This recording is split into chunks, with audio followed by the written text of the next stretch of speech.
The integral form of Gauss's law considers a closed surface somewhere in space. Integrating all the electric field vectors on that surface is equal to the net charge inside. The cartoon illustrates this procedure. For 3 positions 1, 2, 3, the surface differential is shown and the projection of the electric field calculated. At position 1, because the field lines go into the surface, the flux phi is negative, less than 0. At position 2, the electric field line is tangential on the surface element and therefore the flux is equal to 0. And finally at position 3, the field line comes out of the surface and therefore the flux is greater than 0, positive. Since this surface integration is directly related to the net charge Q inside, the integral form of Gauss's law can be very useful when solving the standard problem of electrostatics, namely determining the electric field somewhere in space. As the cartoon suggests, the surface integration is not always straightforward. However, it greatly simplifies if the charge distribution and therefore the electric field is symmetric. The application of Gauss's law is therefore most advantageous when solving problems with a high degree of symmetry. This slide shows an example of such a problem, namely that of an infinite line charge.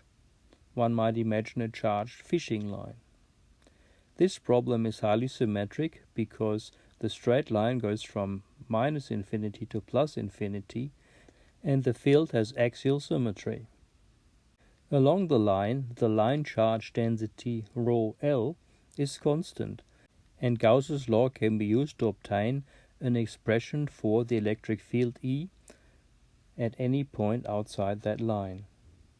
The simplification of the problem comes about because of the symmetry considerations that are part of every solution of the standard problem of electrostatics that involves Gauss's law. In this case, because of the axial symmetry, we can immediately conclude that the phi component of flux, density and field strength is equal to 0, and so is the z component. Only when we go radially away from the fishing line there will be a finite contribution to the electric field. The radial component is finite, and d is given by dr times the radial unit vector r hat.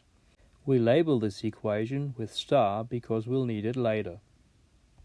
Apart from symmetry considerations, another important part of problem solving with Gauss's law involves the construction of a virtual Gaussian surface that is shown here.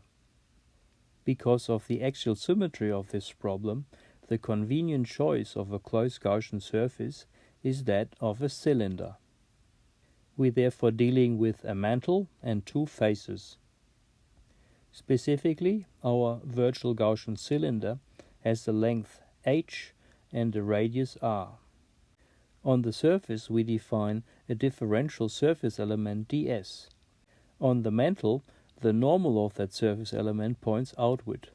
On each face, the normal of the surface element is aligned with the axial direction, either pointing into the positive z direction or, on the other face, into the negative z direction.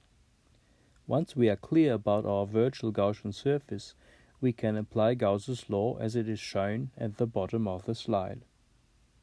It is convenient to consider the right-hand side of Gauss's law and then separately the left-hand side.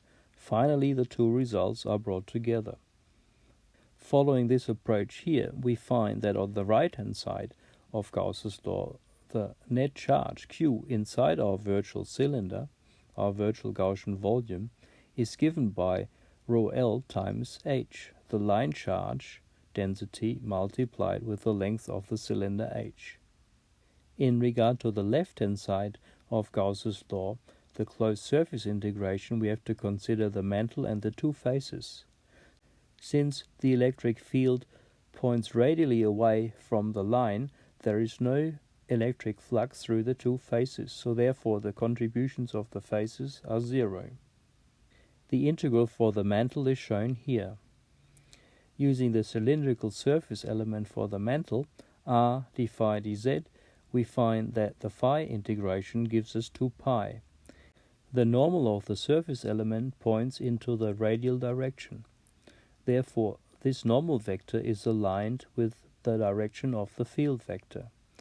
We substitute with the equation star and see that we now have a dot product of r hat dot r hat. This equals unity. At every point on the mantle, the magnitude of the electric field, dr, is the same. dr is constant on the mantle.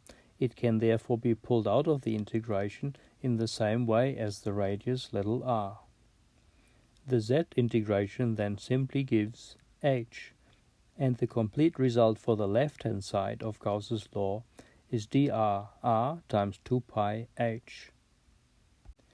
Now we combine left-hand side and right-hand side and obtain the equation dr times r times 2 pi h is equal to line charge density rho L times h. On either side of the equation we have h, which cancels out, and we can rearrange to obtain the electric field magnitude dr as rho L divided by 2 pi times r. We can see that the electric field decreases with 1 over r and that it is proportional to the density along the line. We have therefore determined the electric field vector at every point outside the line charge. It points radially away from the line charge, and its magnitude decreases with 1 over distance from the line charge. The procedure we have applied here can be generalized and serves as a convenient problem-solving strategy for solving the standard problem of electrostatics for symmetric charge distributions using Gauss's law. In a first step in this problem-solving strategy, we would write down Gauss's law.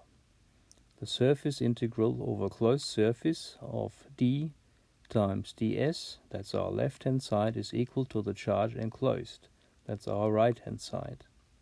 Now in a second step, we look at the problem, consider the symmetry, and decide if we attack the approach with spherical, cylindrical, or Cartesian coordinates. That depends on the symmetry of the problem. In other cases, Gauss's law is not practical. In step 3, we replace the differentials in Gauss's law. On the left-hand side, the surface differential; on the right-hand side, if there is a charge density involved, the volume differential, and we might have to look up those differentials because they vary with coordinate system. Then we first, in step 4, evaluate the left-hand side and take advantage of the symmetry to simplify the integration. We did that in this case because we realized that the field points radially away from the line charge and that there is no field contribution from the faces.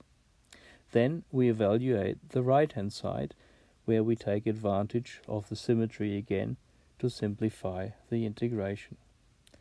Finally, we combine left-hand side and right-hand side and isolate D, and if we're interested in the field strength E, we can use the constitutive relationship E equals D on epsilon to work out the other field. Following such a structured approach helps greatly when developing a routine with applying Gauss's law.